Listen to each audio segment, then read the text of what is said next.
Gitimbaya sa labaw sa City Sports Division sa Local Government Unit sa General Santos City og ni Kapitan Yumang ang nahimong kalampusan sa labing una nga Brigada Interagency Basketball Game. Sumalakay manalo nga maayo ang gihimo sa brigada kay kadto makahimo sa paghiusa sa mga ahensya sa gobyerno pinagi sa dulang basketball. Makatabang pa sa wellness program sa mga nagatrabaho sa gobyerno. First of all, gina-congratulate na mo ang brigada para sa first ever nila na first friendship game. Actually, hindi lang sa for the physical sa mga empleyado, mga agencies actually na medyo na ay mga teachers na maayo po di ay modula. Yes, actually gikalipay na dako no.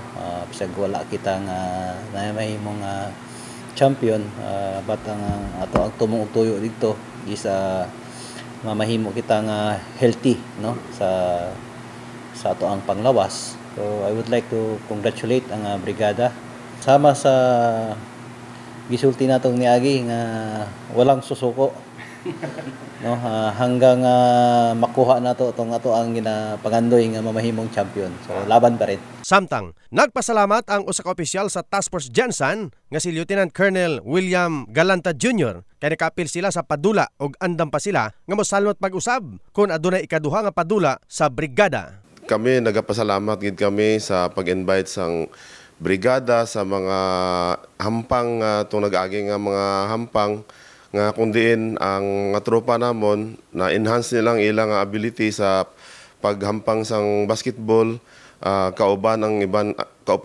nga mga players sa iban nga mga agency. Hinaot nga magkuan unta may ara pa sang iban nga hampang sa sunod, ma-invite ulit ang Task Force Jansan para makilala man ang Task Force Jansan hindi lang sa security or sa seguridad sang Jansan, pati naman sa parehas nga mga hampang. Dako usab kaayo ang pasalamat sa playing coach sa champion team nga Philippine Coast Guard Southern Mindanao. Sumala kay coach sa PT Officer Second Rupo Galvez Jr. nga malipayon sila kay sila ang nagkampiyon sa maong padula og nanikad na usab kun may ikaduha pa. Gidugang ni Galvez nga nalipay usab ang ilang kaubanan sa ubang unit og nang hinaot nga aduna usab so saman ini nga aktibidad sa ilang dapit. Kami bilang sa Coast Guard nagpasalamat yun Mr. actually kay nag-exercise po namo ang bilang players tapos the same time na kuan po namo ang mga matag interagency na involved dito. So willing pong mag-appeal sa next? Sir. Matik sir. Okay, Sir Ernie gani ako giingnan na ang Coast Guard is willing me anytime, anywhere.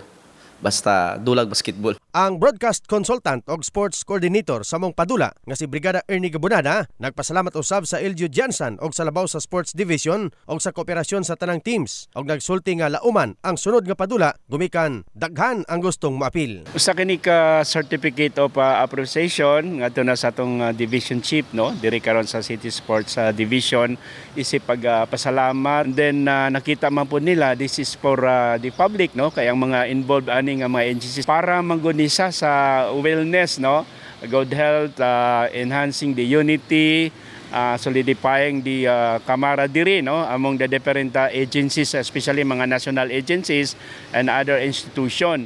So gapasalamat jud ko sa iya nga nabalik sa diri gawas nga naagyo sa igo nga kapabilidad maayod siya mag-entertain even na feedback sa atong mga referee diri different organizations. Gapasalamat gyud sila yung nagaplano tanaana nga tagaan natog pagtubag no kini mga hangyo sa uban pa nga gusto no mahimong moapil diri sa atong himuon no nga another round, another leg no sa ato ang friendship game. Kahibluan nga nagsugod ang First Brigada Interagency Basketball Friendship Game kadtong Enero 16 og duhuman Pebrero 13 sa tuig 2024 sa Oval Gymnasium sa General Santos City. In the heart of changing lives, kini si Brigada Verjason para sa Brigada News Jansan, Brigada News.